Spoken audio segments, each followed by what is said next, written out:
இந்த பையன் ஒரு ஃப்ரிஸ்பி எடுத்து எறிகிறான். அந்த நாய் ஒரு செகண்ட்லேயே அதை பிடிக்குது. அந்த பையனுக்கு அவன் கண்ணையே நம்ப முடியல.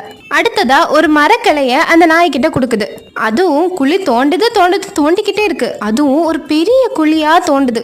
சுத்தி நின்ன எல்லாரும் பயங்கர ஷாக்கா பார்த்துட்டு இருக்காங்க. கொஞ்ச நேரத்திலேயே அங்க ஒரு மலையே சேர்த்து வச்சிருக்கு. திருப்பியுமே அந்த ஃப்ரிஸ்பி எடுத்து எறிகிறான். இந்த நாய்க்குட்டி அதை பிடிக்கிற பேர்ல உலகத்தையே சுத்தி வருது.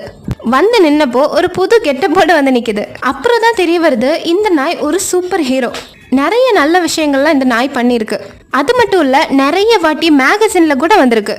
இப்போ இந்த நாய்க்குட்டிக்கு யாரோ ஒரு பொண்ணை கடத்தி வச்சிருக்க மாதிரி சென்ஸ் ஆகுது. அந்த பொண்ணை காப்பாத்துறதுக்காக ஓடுது. ஓடுற வேகத்துல பறக்கவே ஆரம்பிச்சிருச்சு. அதே மாதிரி அந்த பொண்ணையும் காப்பாத்திருக்கு. கொஞ்ச நேரத்திலேயே இன்னொரு இடத்துல திருட்டு நடக்கிற மாதிரி அதுக்கு ஃபீல் ஆகுது. அங்கேயும் போய் கெட்டவங்க எல்லாத்தையுமே துவம்சம் பண்றான். நாய் மாசு இல்ல. இந்த மாதிரி இன்ட்ரெஸ்டிங்கான கிளிப்ஸுக்கு மறக்காம நம்ம சேனலை சப்ஸ்கிரைப் பண்ணிக்கோங்க. இன்னொரு வீடியோல பார்க்கலாம். பாய்.